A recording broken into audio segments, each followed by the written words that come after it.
All right, welcome back. Sorry I've taken about the last 3 weeks off, had some vacation, and then had about a week where I was just not really feeling all that great. But I'm back. Let's go ahead and talk about tonight's Dodgers versus Giants game.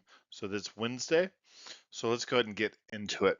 So ESPN has the Dodgers winning at like 77% chance, which is well above what I have it at, which is at 66%.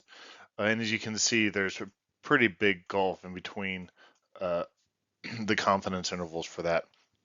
Let's go ahead and take a look at the scores, the predicted scores. So last night the Dodgers won 5-2.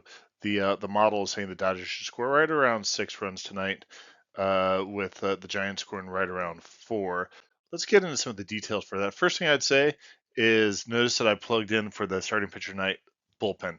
That's because he got Robbie Ray pitching. He has not pitched in about a year and a half. So for all intents and purposes, we can consider that a bullpen game. And then meanwhile, for the Dodgers, we've got Tyler Glasnow. I must say the last couple innings, Tyler Glasnow has not looked all that great. And then you also have some. Let's look at some of the trends. The Dodgers had about a month, maybe a 3 week period where they just were not playing well. Since the All Star break, I think they've won their last 5 or 6 games in a row. They're looking pretty good, but they they were not looking good. They're going into the All Star break. Meanwhile, the Giants have been right around 500. They're a little bit below 500.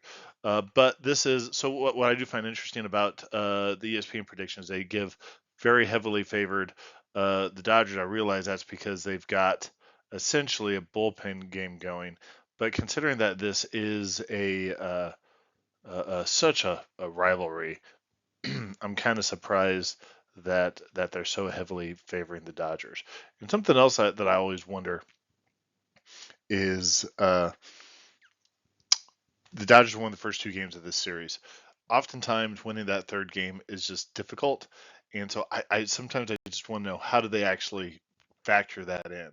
So let's go ahead and get into some of the numbers, though. So the first thing that I would when we do the top, these are the raw numbers here, okay? And then below is when we start getting the percentages down here. So the first thing is we're really showing Tyler Glasnow is going to strike out a lot of guys tonight. That's what we see. The Dodgers, on the other hand, are not expected to be striking out nearly as much because it's bullpen game. Then we also have the Dodgers hitters typically are pretty good at taking a lot of walks. One thing I would point out is without Mookie Betts and without Max Muncy really adding a lot of pressure on there, overall the Dodgers offense is not nearly as potent as it had been. Of course, anytime you have Shohei Ohtani in there, you're going to have some punch to that. And so then when we come over here, down here to the bottom percentages, that's where you see slugging percentage of 910 versus 840. I can only imagine what this would look like if the Dodgers did have Max Muncy and a Mookie Betts. I haven't heard when Mookie Betts is coming back. Broke his hand. I imagine the Dodgers can keep him out and make sure that that's fully healed before it comes back. But until then, you can clearly see that they're struggling at the plate.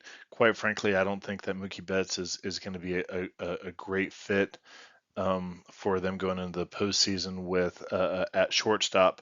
So it's going to be interesting to see what the Dodgers do in the next, I don't know, 4 to 6 weeks, um, as they consolidate their lead in the National League West. They do need to solve some things going into the postseason, um, both at shortstop, the outfield. Gavin Lux is starting to come around, so it looks like second base is solidifying. But what's going on at third base? It doesn't sound like Max Muncy is really viable to come back this year. And then their pitching staff, particularly starting pitching, what's going on with Walker Buehler, Clayton Kershaw. I'm not going to say it's a mess, but there's a whole lot that's unknown. So it'll be fun to watch. But it's been good to see that the Dodgers collectively have kind of righted the ship here since the All Star break. So with that, I am predicting the Dodgers to win tonight. But like I said, I think it will be a closer game than what ESPN is predicting, particularly given the historic nature of the rivalry between these teams. So anyhow, if you like what you listen to, click like and subscribe. Thank you.